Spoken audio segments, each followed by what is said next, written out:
el paciente puede presentar disnea debido por compresión del mediastino o pulmonar, trastornos gastrointestinales inespecíficos, neumonías recurrentes o insuficiencia respiratoria y cardíaca.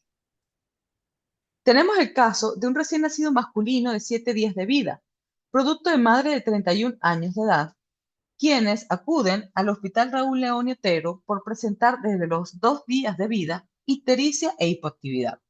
Como antecedente producto de padres no consanguíneos, quinta gesta, obtenido por parto simple natural eutóxico a las 39 semanas, con un peso al nacer de 3.240 gramos, talla al nacer 49 centímetros, y la madre refiere hábitos tabáquicos desde los 18 años de edad, 2 a 3 cigarrillos por día.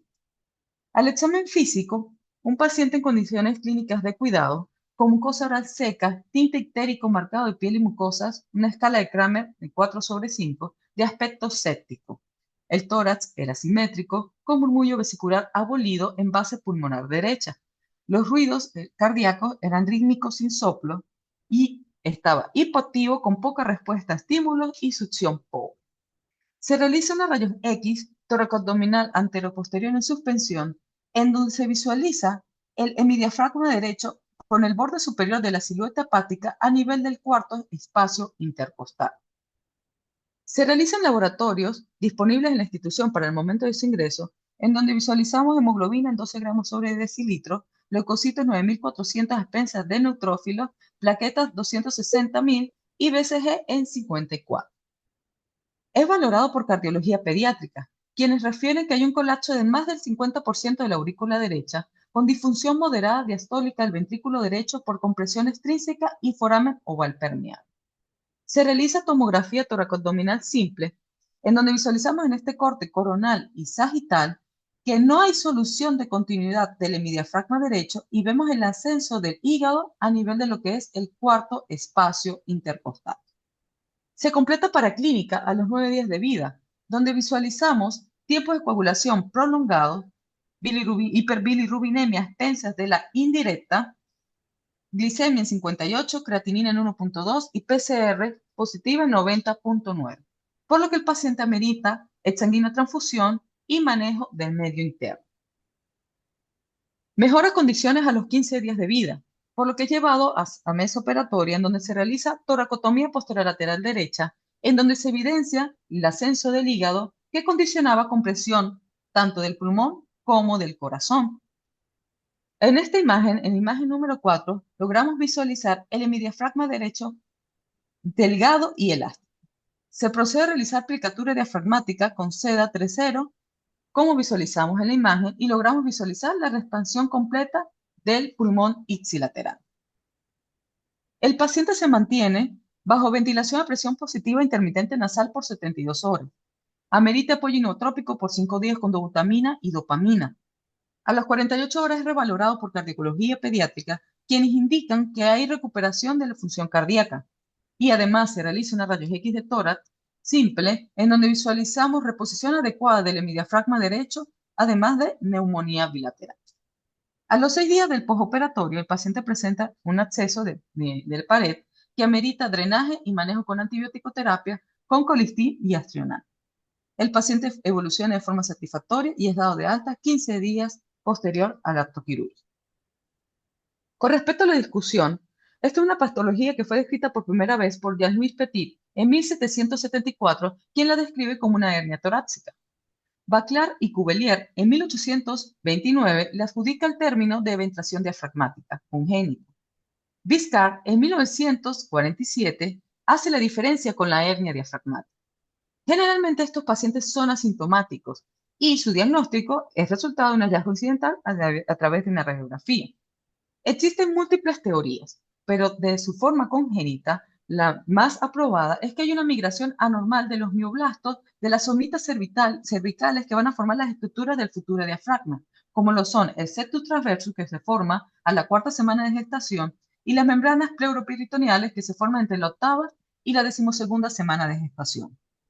El 80% de los casos son izquierdos, debido a la atrofia de la vena cardenal común izquierda y a la presencia del hígado del lado derecho. Con respecto al diagnóstico, constituye un reto, debido a que hay que diferenciarlo de la hernia diafragmática. De ahí nos apoyamos con el uso de imagenología como tomografía, resonancia, ecografía o incluso fluoroscopio. El diagnóstico se confirma cuando hay una elevación del diafragma al derecho, al menos dos espacios intercostales por arriba del izquierdo, o el izquierdo elevado a un espacio intercostal por arriba del derecho. Generalmente estos pacientes cuando son asintomáticos se mantienen bajo conducta expectante, pero si el paciente presenta sintomatología, la aplicatura diafragmática es el gol estándar, que se puede realizar a través de toracoscopia o laparoscopia o a través de toracotomía abierta en pacientes inestables como fue en este caso. Wu y colaboradores en el año 2015 indican que la hipoplasia pulmonar y la cardiopatía congénita son las malformaciones que generalmente acompañan o más frecuentemente a esta patología. Zhao y colaboradores establecen los criterios quirúrgicos para este tipo de malformación, quienes indican que a mayor o igual a 3 espacios intercostales de diferencia con el otro diafragma constituye un criterio, a cómo lo tenía nuestro paciente. Síntomas adjudicados a la ventilación diafragmática también constituyen un criterio y lo compartía nuestro paciente. Y además del agravamiento imagenológico de la ventilación. El diagnóstico oportuno, conocer la patología, además del manejo multidisciplinario, permitió la evolución adecuada de este paciente. Muchas gracias. Muchas gracias, doctora. Estamos aquí al pendiente de las preguntas y por aquí me llegó la primera de Ujú. que preguntan cómo fue la evolución del manejo ventilatorio postoperatorio. ¿Respondió bien? Es ¿Tuvo complicaciones? ¿Qué al hicieron? momento, ¿Manejaron? al inicio, posterior al acto quirúrgico, pues sí permaneció bajo ventilación mecánica con la máquina de anestesiología, porque cabe resaltar que no tenemos un ventilador mecánico en nuestra institución. ¿Ok? Posterior a que duró 1 hora con la máquina de anestesiología, el paciente inició sus movimientos respiratorios espontáneos y permitió la extubación sin ningún problema, pero ameritó el MIP por lo menos por unos 5 días. Yo, perdón, yo soy la doctora. ¿Me estás oyendo? ¿Me Sí, oyen? sí, María Elena. Ay, mira, te Adelante. felicito. Ay, me contenta mucho esa presentación tuya, bellísima. Yo he estado en España 3 meses, pues mes y medio, por eso no he estado con ustedes, pero me parece muy bonita y yo te felicito porque está muy bien presentada. Muchas Solamente te gracias. diría algo. Este, bueno, el paciente evolucionó bien, lo que quiere decir que todo lo que le hicieron estuvo bien. A los Sí, 15 señor. días dices tú que egresó. Pero fíjate, un paciente tan grave con esas lesiones pulmonares tiene que ser manejado con una ventilación invasiva, porque una NIPP, una ventilación con presión positiva nasal, en un Ujú. paciente de esto, distiendes el estómago, aunque ahí no estaba distendido, ni mucho menos, pero la recomendación sería con una ventilación con presión positiva o Por por supuesto. volumen. Nosotros lo manejamos con presión, tenemos mucha experiencia, pero yo también yo te felicito porque lo manejaron así, estuvo bien. La otra cosa que hubiera sido interesante saber, había compresión de la aurícula derecha y el Sí. ventrículo, ¿verdad? Pero Ujú. no hicieron eco cardíaco, ¿verdad? ¿Qué Sí, sí tiene? tienen Sí, pero no había hipertensión pulmonar y no No había había.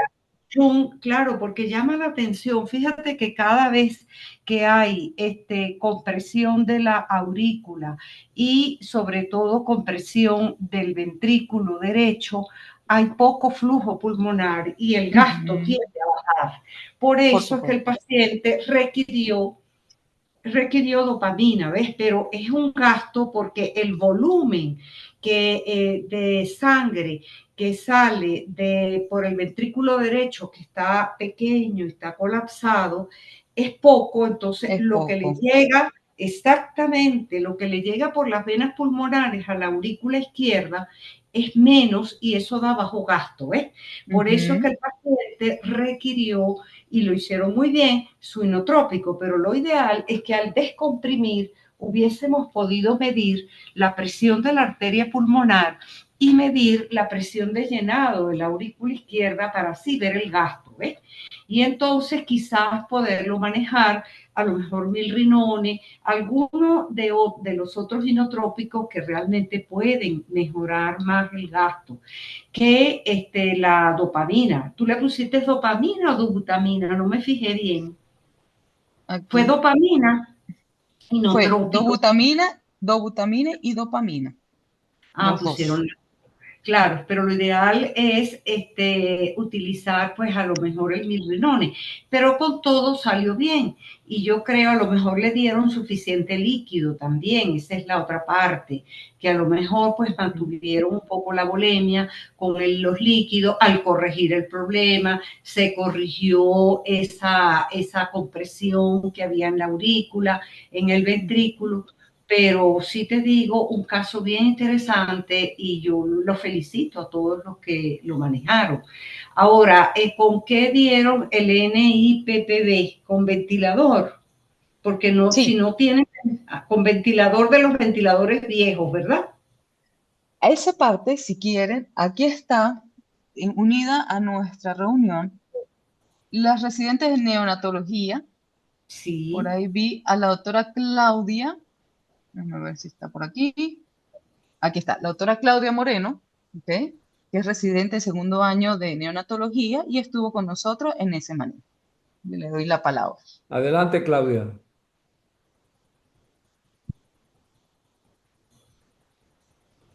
¿Me escucha? Sí, Sí, sí. sí se oye bien. Ok, buenas noches. Por acá la doctora Claudia Moreno, pediatra puericultor, residente de segundo año de neonatología. Efectivamente, como comenta la doctora María Elena y la doctora Malvin, el recién nacido fue evaluado por cardiología, evidenciando el colapso de un 50% de la aurícula derecha. En vista de eso, el recién nacido, como menciona la doctora, hicimos un adecuado manejo de líquido por los signos de bajo gasto. De hecho, al momento del ingreso, la sospecha inicial en la evaluación clínica era de un proceso infeccioso. Después, haciendo todos los estudios imagenológicos y de laboratorios, dimos con el diagnóstico de la hernia diafragmática, como menciona la doctora Malvi, y en vista del colapso importante a nivel de la aurícula derecha, evidenciamos dichos signos clínicos, donde, como comenta la doctora, sí, efectivamente teníamos que hacer el manejo con ventilación mecánica invasiva al momento de salir del acto quirúrgico, pero en estos momentos lamentablemente no contamos con el medio, contamos con un ventilador no invasivo, con ventilación mecánica intermitente nasal, que el paciente, como mencionó la doctora, sí estuvo 5 días con el equipo, con la ventilación, con una respuesta satisfactoria, tomando en consideración lo que teníamos que realizar con el manejo de sonda orogástrica para evitar distensión abdominal, el apoyo inotrópico con dopamina y dobutamina, también con lo que contamos actualmente, con valoración del equipo de cardiología. Al posterior al postoperatorio fue valorado y todavía tenemos una fracción de eyección de 68%, pero las presiones de la pulmonar se mantenían. En vista de eso, mantuvimos el apoyo inotrópico, el cual fue disminuyéndose progresivamente cada 48 horas hasta lograr una fracción de eyección adecuada. Gracias. Doctora Claudia, buenas noches, disculpa, soy la doctora Liliana Contreras, neonatólogo, de aquí de Apuro. Una pregunta. Cuando hablas de las presiones pulmonares se mantenían, ¿qué valores estaban manejando? Porque al igual que con la doctora María Elena, mucho gusto doctora María Elena, desde aquí de San Fernando de Apure, sí me llamó la atención y más me parece maravilloso que lo hayan podido manejar con una no invasiva. Sí me llamó la atención de que no requirieran la invasiva. ¿Por qué? Porque dentro de todo su cuadro, una de las cosas que más complica el manejo postoperatorio de la hernia diafragmática es la hipertensión pulmonar. Ese es digamos, la angustia de la hernia diafragmática. Es esa hipertensión pulmonar. Bueno, me imagino que no fue tan alta, puesto que si ese paciente o ese pulmón hubiese estado hipertenso como tal, mira, el manejo no hubiese sido fácil. hubiese sido No, fácil correcto. y los Exactamente. vasodilatadores se hubiesen tenido que necesitar. Por eso es que entiendo la interrogante de la doctora María Elena. Por He supuesto. manejado hernias diafragmáticas y la última que manejé dolorosamente, después que la habíamos extubado, después que inclusive estaba comiendo, me falleció. Y me falleció a pesar de los vasodilatadores y todo, por ese remanente y sobre todo por una hipertrofia ventricular que tenía que hizo la paciente, por supuesto, secundaria en respuesta a esa hipertensión. Lo otro que me llamó la atención es que cuando la doctora habla, Melvi habla, que muestra la foto y dice, se ve la expansión pulmonar, bueno, ese paciente tuvo de verdad muchísima suerte porque a la verdad expansión pulmonar significa que el pulmón no estaba tan hipoplásico. Eso, por supuesto, Exactamente. favorece el Ujú. pronóstico y por eso lograron, gracias a Dios, ese paciente y a ustedes, porque de verdad, viendo en retrospectiva, conociendo cómo pasa con la hernia diafragmática, mira, o sea, uff, de verdad lo lograron. Tengo otro Vivian, paciente que ese sí lo mandamos a Estados Unidos. Bueno, los padres lograron llegar hasta allá y el paciente pasó en circulación extracorpórea un mes para Ujú. bajar las presiones la presión pulmonar, hasta que por fin pudieron reconectarlo después de reparar el defecto. O sea, de verdad, mira, Ujú. tremendo caso, felicitaciones y el manejo para estar en un sitio y las entiendo porque aquí también estamos así, con tantas limitaciones y con lo básico. Dirían en el norte haciendo brujería, que no es brujería, ojo. Mira, lograr sacar un paciente de esa magnitud es una satisfacción. Yo me siento satisfecha y no lo manejé. Muchas gracias. La verdad que sí fue todo un reto, debido a que teníamos la limitante que no teníamos el ventilador mecánico. Y bueno, intentamos por diferentes medios referirlos a otras instituciones y la verdad no fue posible en ese momento. En vista del deterioro del paciente, pues tomamos la decisión de, bueno, todo o nada. Hay que luchar hasta el final y bueno, realmente estamos muy felices y, no, bueno, con una gran satisfacción de que el paciente logró salir adelante. Sí, quería comentar algo.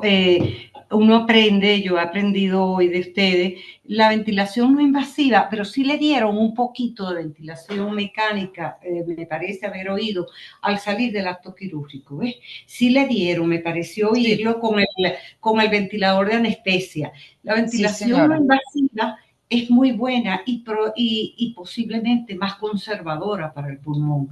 O sea que no es suerte, es que realmente primero no era una hernia diafragmática, era una Ujú, ventración diafragmática, que es muy ujú, diferente cuando están todos los intestinos y todo allá metido.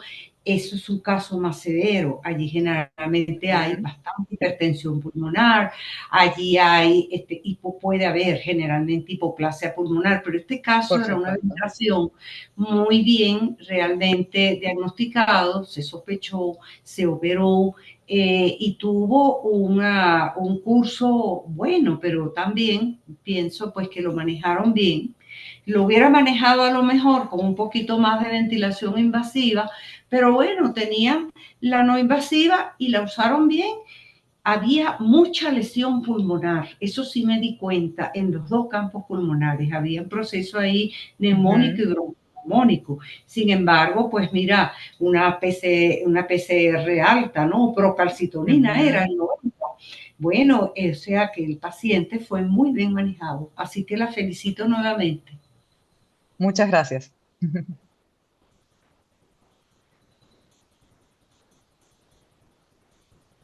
sí, precisamente por esa maniobra heroica que hicieron, que lograron con todo éxito, que ellas se ganaron su primer premio en las Jornadas Orientales en honor a la doctora Lucrecia Carneiro. Porque en realidad, viéndolo retrospectivamente, diríamos, bueno, pero ¿y el ventilador? ¿Qué riesgo? Pero el riesgo era que falleciera sin hacerle nada. Entonces, Ujú, ¿dónde está el riesgo-beneficio? Allí el paciente, pues, corrió con buena evolución gracias a su manejo quirúrgico y su manejo neonatal.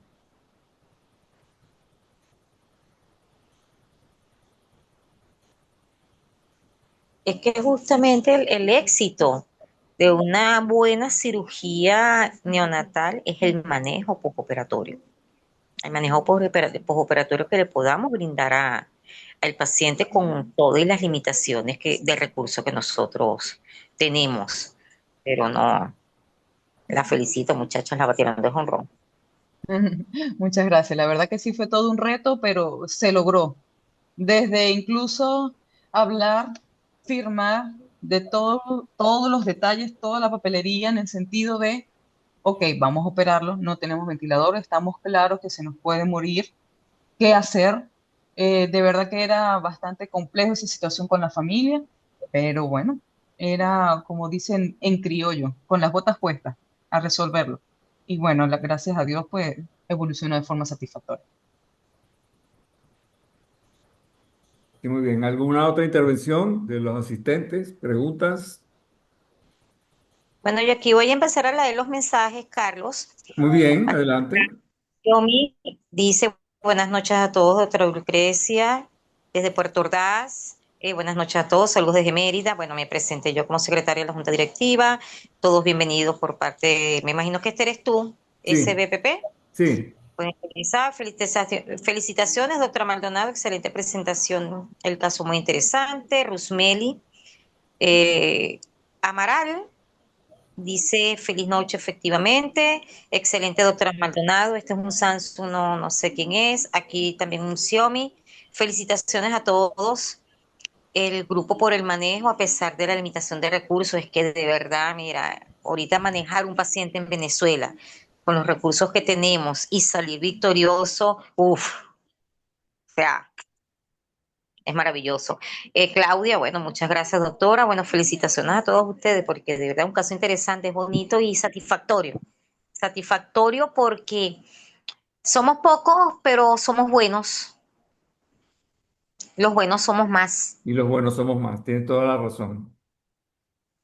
Bueno, ese fue el motivo por el cual este equipo se ganó su primer lugar, bien ganado. Ya recibieron bastantes felicitaciones al momento de su presentación. Yo tuve la oportunidad de estar allí con ellas en la presentación original y bueno, eso fue el éxito que se declaró en ese momento.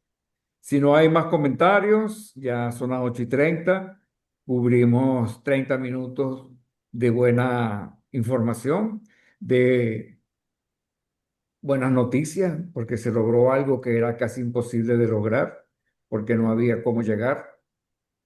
Gracias a Dios que la máquina de anestesia pudo hacer una recuperación, un reclutamiento de esos alvéolos que estaban ahí hipoplásicos por la compresión extrínseca de la, del problema diafragmático que tenía y que solventó y se pudo hacer el pase a la no invasiva, que es muy buena y que pudieron darla pues de una manera intermitente. Por aquí hay un comentario, muchas gracias, a la doctora Claudia Moreno, por aquí un teléfono Xiaomi. Desde que fui residente de Guayparo aprendí que éramos guerreros y primero darle la oportunidad a los pacientes. Felicitaciones a todo el grupo. Firma doctora Lucrecia Carneiro. Una felicitación de lujo de nuestra querida epónima de las Jornadas Orientales del 2025.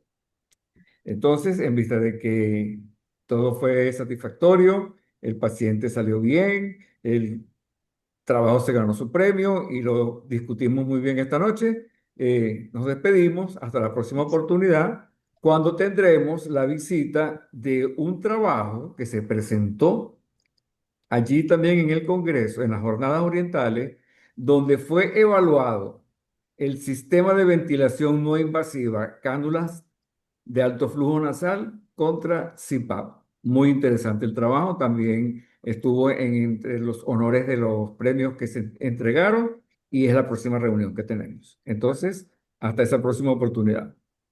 Buenas noches. Buenas noches, hasta luego, muchas gracias. Buenas noches.